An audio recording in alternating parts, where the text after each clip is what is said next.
प्रेमी से प्रेमी मिलते हैं तो गुरु की जो है प्रेम हमारा आपका बढ़ता। क्यों? क्योंकि गुरु महाराज हमको आपको इसी संगत से जोड़ा कि जब गुरु अपनी दया देते हैं तो संगत के अनुसार से ही हमको आपको मिलते हैं। एकाएक हमको आपको तो मिलता ही है, अकेला में हम आप गए, नाम की दौलत मिला, लेकिन संगत क्यों बना? और संगत के अनुसार हमको आपको ये जो अवसर मिला, पूनम, त्रयोदशी, साप्ताहिक, तीज त्योहार, चाहे जितने भी हमारे आपके कार्य करने के लिए परमार्थ के काम में, ये उन्हीं की दया और मेहर है। ये संत मत बहुत ऊंचा मत है, ये दुनियादारी से बहुत ऊंचा चीज है। इसी चीज को आज गुरु महाराज समझा रहे थे कि संत मत होती क्या। हम आप इसी चीज को आज तक समझ नहीं पा रहे, जिसके चलते कहीं ना कहीं सत्संगी भी दुखी है और दुख झेल रहा है। तो कहने का अर्थ है ये संसार तो ऐसे भी मृत्यु लोक है। इस मृत्यु लोक में कहीं सुख का अनुभूति हमको आपको नहीं हो सकता है, लेकिन हमारे आपके अंदर में जो जीवात्मा है, वो जीवात्मा तो दुखी इसलिए है कि साकार रूप इस शरीर में यहाँ आकर के कष्ट भोग रही है और नाना प्रकार के जो 84 है उसमें कहीं ना कहीं हमको आपको खोल बदलना, आना और जाना पड़ना। तो कहते जन्मत मरत दुसहत दुख हुई, बहुत दुख होता है जन्मने और मरने में। क्योंकि संसार में गुरु ने हमको आपको बताया कि एक बिच्छू का डंक किसी को लग जाए तो कितना हमारे आपके शरीर में जलन होती है, लेकिन 60,000 बिच्छू का डंक जन्मते और मरते वक्त में इतनी पीड़ा होती है प्रेम। अब इस चीज को कौन बताए? तो इसलिए कहते हैं वो समर्थ ही है जो समर्थ आपको लोक और परलोक के बारे में आपको ज्ञान कराते हैं। इसलिए सत्संग में कहा गया है कि लोगों को सत्संग में आना चाहिए। हम आप तो कहते हो कि दुनियादार के काम में फंस करके कि हमारे पास वक्त नहीं है, ये काम है, ये धंधे हैं, ये तमाम जो है दुनिया का जगत का पसारा हुआ साजो सामान है, उसी में कहीं ना कहीं हम आप भी फंसे और समय नहीं मिल पाता।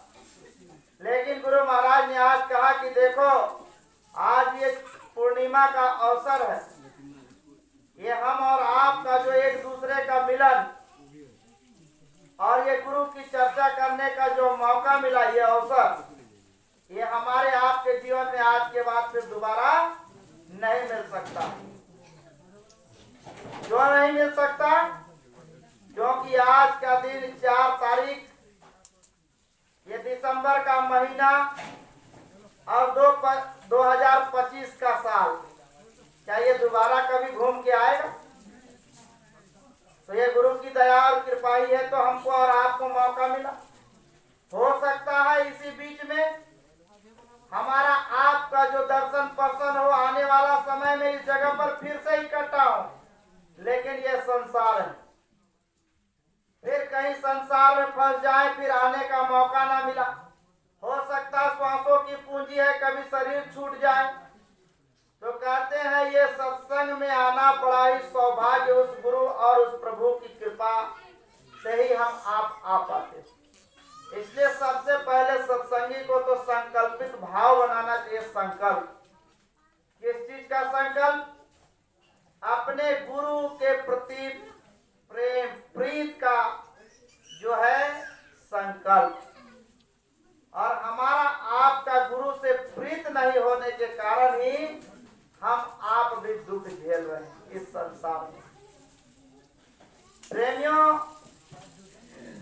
गुरु महाराज इतने मलिन समय में भी हमको आपको कितने अपने शरीर में कष्ट काट करके इस कड़ा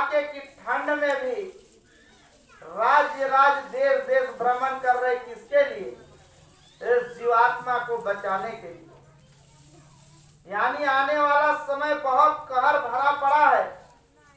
हम आप सोचते हो कि हमको आपको गुरु महाराज कहते रहते हैं, लेकिन आप न्यूज अखबार अगर सुनते हो देखते हो तो आपको पता चलेगा कि अभी देश और दुनिया में कैसा कहर बरस रहा है। ऐसे ऐसे हमारे देश में भी प्राकृतिक आपदाएं आ रही है। इधर तमिलनाडु, पुदुचेरी और आंध्र प्रदेश में अभी 3 दिन पहले की घटना है। ऐसा तूफान आया कि कितने लोग जो है विलीन हो गए उस बाढ़ में और लोगों का पता नहीं है। आप क्या देखे हो, कितने घर मकान उजड़ गए, कितने को जो है पालतू जानवर, जंगली जानवर चले गए, मनुष्य चले गए, घर चला गया, जो गाड़ी बंगला कहते थे वो चला गया। अब किस काम का वो दौलत? अगर उसमें उस परिवार में अगर एक भी आदमी बचा हो तो उससे जा करके पूछो कि प्राकृतिक आपदा का दर्द क्या होता है और दुख क्या होता है। तो प्रेमियों, हम आप तो बहुत सौभाग्यशाली हो कि ऐसे समय में भी गुरु महाराज हर मंच से झारखंड का नाम ले रहे। हम आप सौभाग्यशाली हो, लेकिन हमारी आपकी निर्मलता ही गुरु महाराज के दिल में हमारा आपका राज बन रहा। लेकिन अगर इस प्रीत को अगर जगा के न रख पाए तो कहते हैं कि हम आप उनके दीवाने कैसे बन सकते हो। कहने को तो गुरु महाराज कह रहे हैं कि हमारे हो, लेकिन आप गुरु से कितना प्रेम करते हो वो तो आपको अंतर में झांकने की जरूरत है कि हम गुरु से कितना प्रेम करते हैं। और गुरु से प्रेम अगर हम करते हैं तो उसकी पहचान परमार्थी का 2 ही 3 काम है, सत्संग, सेवा और भजन। इन्हीं 3 चीजों पे परमार्थी का जो है आकलन यानी समीक्षा हो जाती है। हम कहने को सत्संगी है, हम कहने को नामदानी है, सत्संगी नहीं बन पाए। सत्संगी कब बनेंगे? गुरु के आदेश का पालन जब हम आप करेंगे तभी हम आप सत्संगी हो सकते हैं। अब गुरु का आदेश क्या है कि सत्संग में आते जाते रहो। सत्संग में आना जाना क्यों जरूरी होती है कि सत्संग में बहुत से लोगों का मन में अहंकार हो जाता है कि अरे हमने तो बहुत सत्संग सुना है, लेकिन बताओ कि आपकी बदलाव कितनी हुई है। कहते बार बार अगर एक ही चीज को आप सुनते रहोगे, अगर किसी दिन आपके मन में वो कोई शब्द का बाण लग जाए और अगर आपका मन घायल हो जाए और गुरु के प्रति साथ दे दे तो बस काम आपका उसी दिन बन जाएगा। इसलिए सत्संग में हमेशा आते जाते रहना चाहिए। हम आप सोचते हो कि अरे वहां जाएंगे एक ही बात को लोग सुनाएंगे, गुरु महाराज भी वही बात को सुनाते हैं, ये लोग भी बार बार वही बात को सुनाते हैं। आप अच्छे जानकार हो, लेकिन गुरु महाराज आज इसी बात को बता रहे थे कि सत्संग जल जब कोई पावे तो मैलाई सब कट कट जावे। हमारे आपके ये शरीर से जो गंदगी, ये कर्म जो बनता है, इसको काटने का जरिया यही है। हमारा आपका जब सत्संग में आप चल दिए, हाथ पैर हिल गया, शरीर चल दिया, कर्म इसी से तो बनी है, इसी से तो हमको आपको काटना है।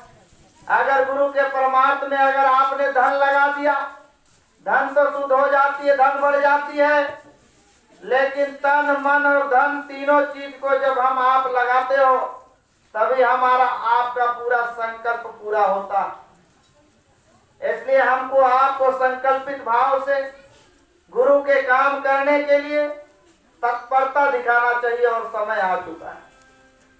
प्रेमियों, गुरु महाराज कह रहे कि अगर आपकी बार नहीं तो फिर कभी नहीं। ये भी आप याद रख लेना, क्योंकि देखो आप तमाम तो बहुत से ऐसे हो कि वक्त गुरु के नामदानी हो आप लोग, बहुत से ऐसे जो हैं बड़े गुरु महाराज के भी नामदानी है। मैं भी बड़े गुरु महाराज से नामदान लिया हूँ। उसके बाद वक्त गुरु ने अपना प्यार प्रेम का जलवा दिखाया और उन्होंने सीने से लगाया और सेवा करा रहे। तो ये मौका तो हमको मिला, इस लायक तो था नहीं, लेकिन इस परवरदिगार कहा जाए कि गुरु की मेहरबानी और कृपा के इस नाचीज को इधर मौका दिया और सेवा करने का अवसर हमको दिया। तो प्रेमियों, कहने का अर्थ है, कहते हैं कि देखो हमको आपको आज इस जगत में जो है भगत और जगत में बैर हमेशा रहा है। क्यों रहा है? क्योंकि देखो जब पीढ़ी बीत जाती है तो लोग भूल जाते हैं। हमारे आपके देखो बाबा तक याद करते हैं, पिताजी होते हैं तब तक याद करते हैं, लेकिन दादा के ऊपर उनके पिता को कोई याद करते हैं आप और हम? कोई याद नहीं करते हो। अरे आज के डेट में दादाजी चले गए तो दादाजी का भी कहानी खत्म, बाप तक याद रखते हैं। इसलिए देखो इस बात को बड़ी गहराई से समझना।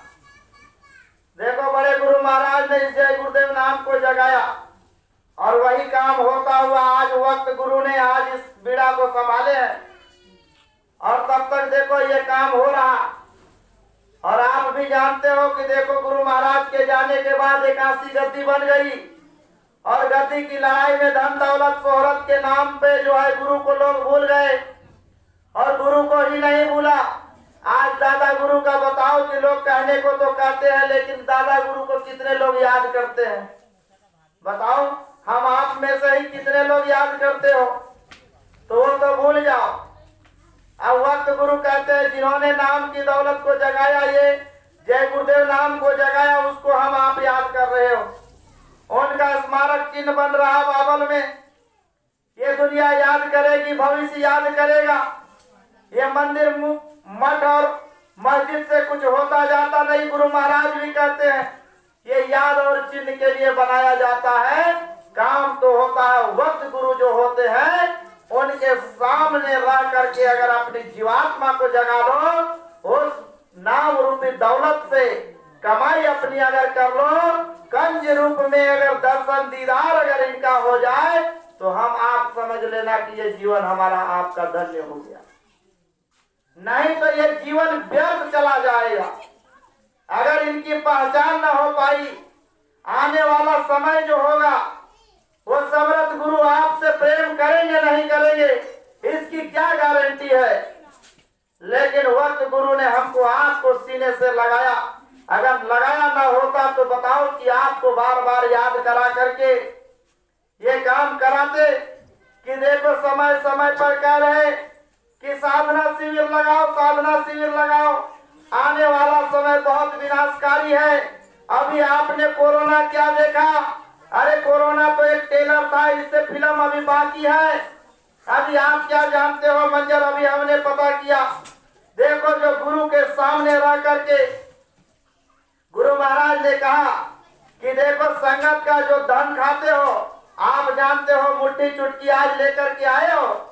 देखो इस बात को फिर से याद मैं दिला रहा हूँ कि हम आप परमार्थी बनने का तो लायक बनते हो, कहते तो हो कि हम आज जा रहे हैं, अपना मुट्ठी चुटकी लेकर के जा रहे हैं, आज गुरु के भंडारे में इसको जमा करेंगे।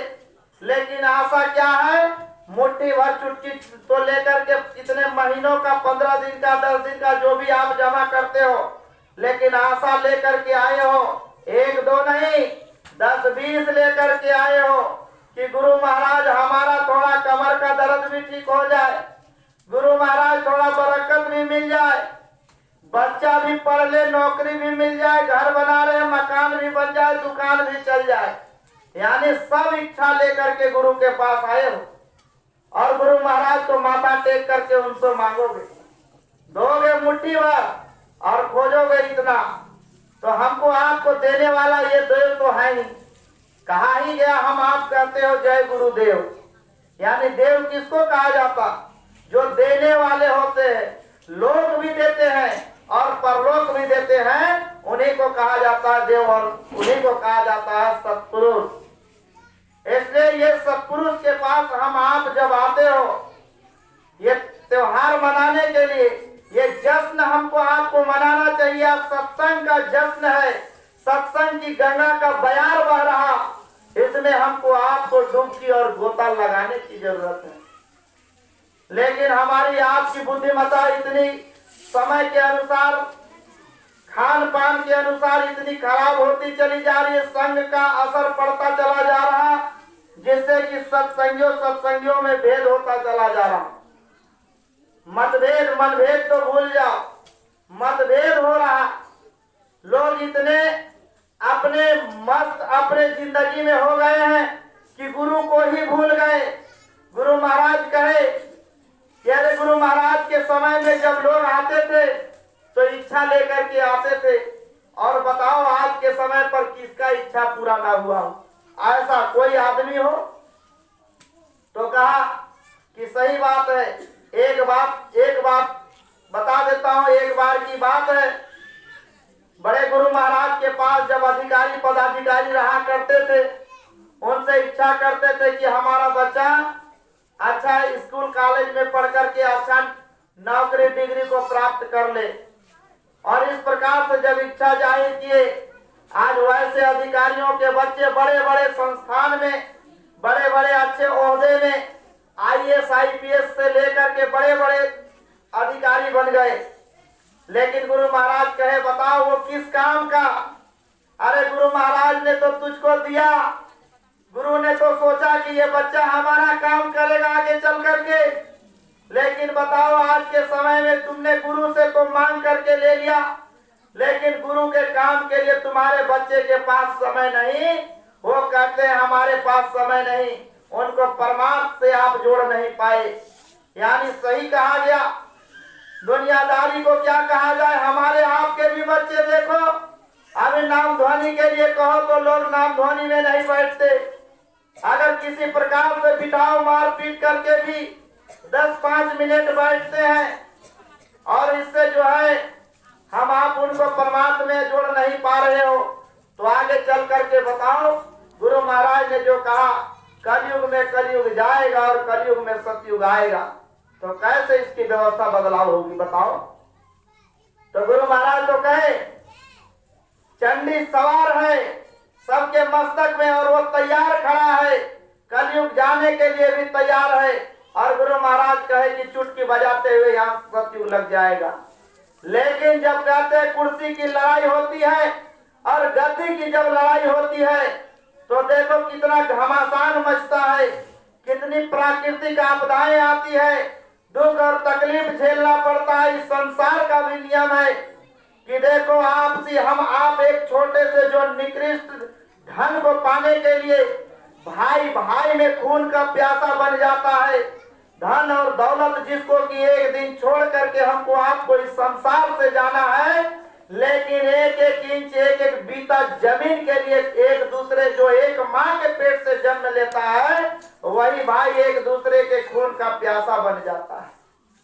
तो ये कहते हैं ये युग का परिवर्तन है, जिसने मांग करके हमको आपको लाया यहाँ, इस संसार सृष्टि को बनाया जिसने, और हम आप यहाँ से जब जाओगे और यहाँ की सत्ता परिवर्तन होगी, तो क्या वो आपको इतना आसानी से छोड़ेगा?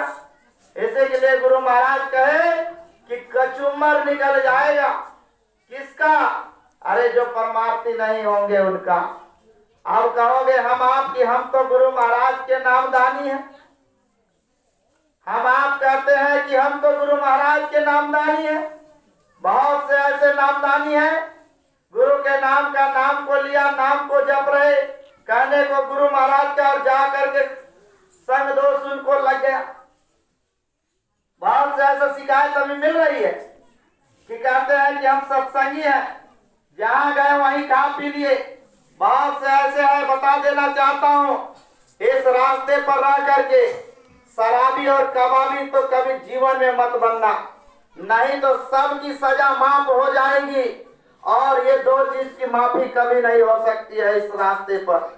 इसलिए इस बात को मेरे तक आई है, इस बात को आप गांठ बांध लेना कि गुरु ने अगर अपनी दौलत को दे करके निर्मल पाक आपको साफ सुथरा किया है, और अगर आप गुरु को धोखा दे रहे हो, सोचते हो कि पर्दे में रह करके मांस खा लेंगे, शराब पी लेंगे और गुरु नहीं जानेंगे, तो वो समर्थ है, वो त्रिकालदर्शी है। उसकी सजा आपको सख्त मिलेगी और उसकी माफी कहीं नहीं होगी। ये बात को आप याद रख लेना।